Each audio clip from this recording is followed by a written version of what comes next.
June 1988, Habsheim in eastern France. This aeroplane is beginning a low-level flypast at an air show. It's the world's most technologically advanced civil aircraft, the new Airbus A320. 130 passengers are on board, enjoying the demonstration flight. A demonstration that is to end in disaster.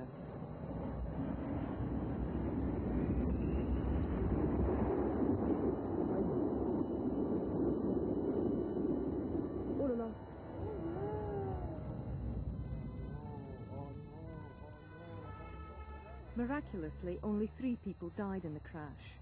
Among the survivors were the plane's captain and his co-pilot.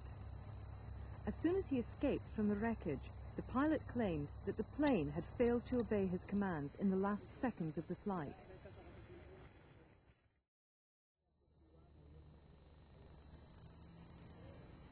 If there were to be another inquiry into the Habsheim crash, it would certainly have to deal with allegations of improper pressure on those who believed the plane was responsible for the accident.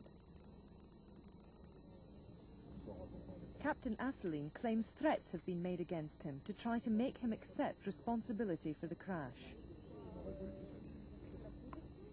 His co-pilot at Habsheim, Pierre Mazière, is still flying with Air France. Regulations prohibit him from speaking to the press, but he is known to support Captain Asseline's position.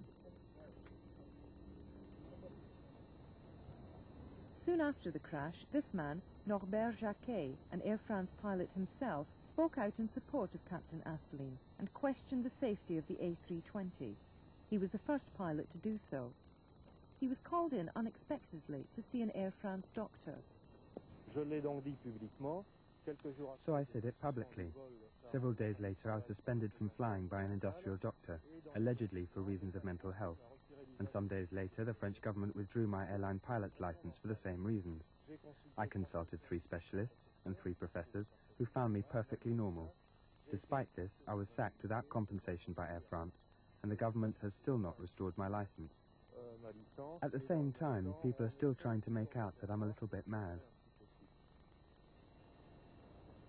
We invited Air France to talk to us about both Monsieur Jacquet and the crash of its A320 at Habsheim.